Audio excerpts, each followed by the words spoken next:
Hello and welcome to my channel, and welcome to my thoughts on Once Upon a Time episodes 19 and 20, in which we were jerked around quite severely by the writers. But first, spoilers. Oh Daddy, you know you make me cry. How can you love? Episode 19 was an eye-opener on all levels. We find out why Rumpelstiltskin created the curse. We found out how deep that curse had affected him, because Bay didn't seem that much older than he did when we saw him in Desperate Souls. And we knew something must have happened to him because he wasn't around in Skin Deep. And now we know why. That in order to try and save his father, he took on magic from the Blue Fairy and tried to bring his father into our world before the Dark Curse was ever instigated. Before the Dark Curse was created, in fact. This was what caused the Dark Curse to be created.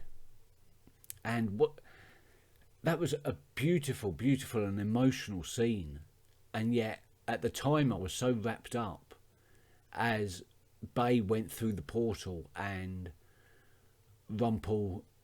as the portal closed and Rumpel was still in the Enchanted Forest, a sudden regret that he'd made the wrong decision. And yet at the time I was more concerned with the fact that he broke a deal, because the one thing that I've held true about Rumpel through all his deviousness is he never breaks a deal.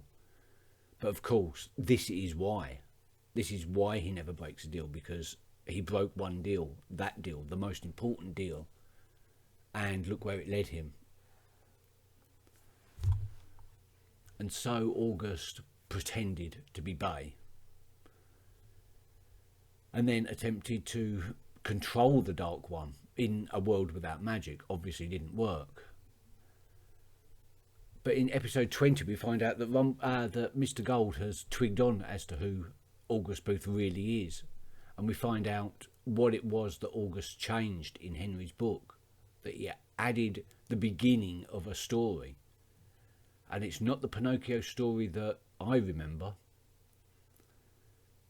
But it certainly explains a lot, and I got a little bit confused at the time during episode 20, because I was unfamiliar with the story for many years, and I thought that he always told the truth because of the consequences of him lying.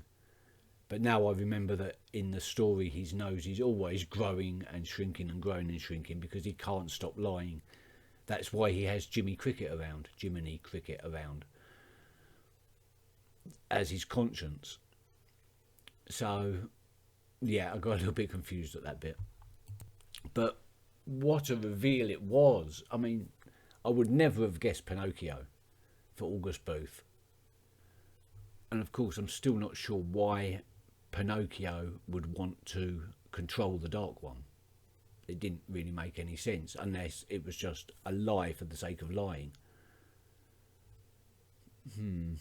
Pinocchio's a lot more twisted than I thought it was. Really, both of these episodes were about father-son relationships. We had, even though Booth was pretending to be Bay, we did get the backstory of the relationship breakdown between Bay and Rumpel. The way the Dark Curse had taken over him and made him cruel. I mean, cruel beyond belief. That turning the guy into a snail and then stepping on him for the heinous crime of causing his boy to graze his knee was a little bit excessive, and I can see why Bay would want to either escape from that or try and help his father escape from that sort of overpowering darkness. Basically, we know now why Rumpel invented the Dark Curse, so that Regina would enact it, so that he could then be reunited with his boy, who he assumes has come to our world. I mean, we don't know that he's come to our world necessarily, but...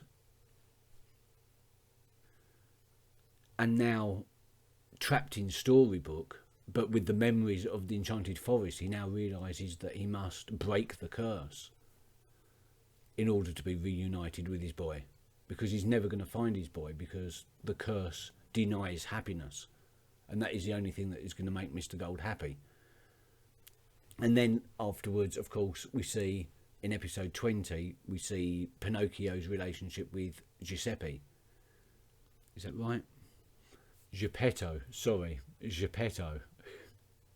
And Jiminy Cricket's relationship with Giuseppe.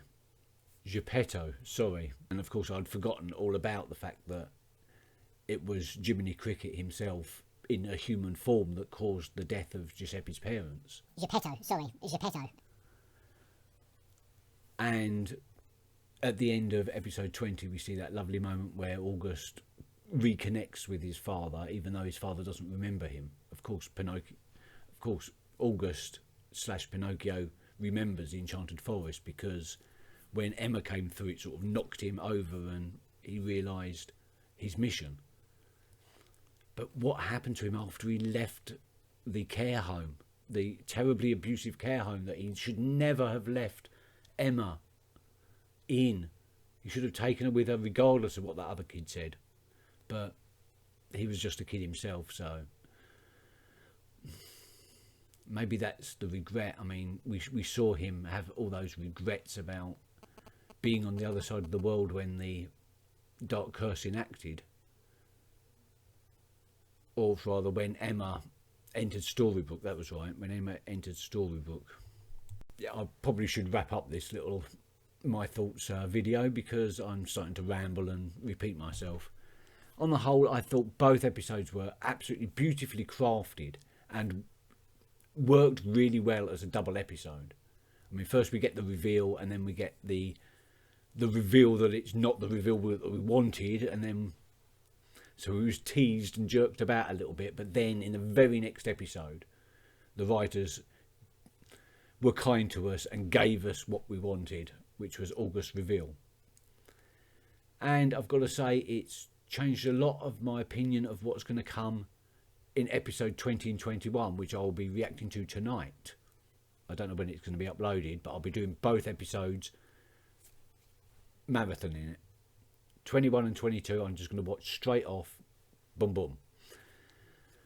So I don't know what to expect, because as far as I can see, the timeline is complete. We have a fairly consistent timeline between Regina being friends with Snow White, to her hatred of Snow White, all the way through to the enactment of the Dark Curse. We have Prince James's story from shepherd boy all the way through to Prince, and we have all those other backstories complete. So really all that's left is to see Storybook as it materialised in our world, because we haven't seen that. We haven't seen what happened when the Dark Curse was enacted from our world point of view, and basically the Storybook storyline of getting Emma to believe. I think the next 2 episodes have got to be just about that. But An Apple as Red as Blood is the name of episode 21, and that gives me just the thought that it's going to be about Regina, because Regina's weapons are apples. Are we going to get to see was Snow White poisoned by the apple? That's the bit of the storyline we haven't seen yet, isn't it? Regina actually putting Snow White, because when we first came in episode 1, she was already in the coffin and awaiting the Prince Charming to give her the kiss. We haven't actually seen how she got there, so we need that. That's going to be episode 21 as far as I'm concerned, the story of Regina poisoning Snow White right at the end. And they are my thoughts and my predictions for episode 21. Hope you enjoyed, and I'll catch you for the finale.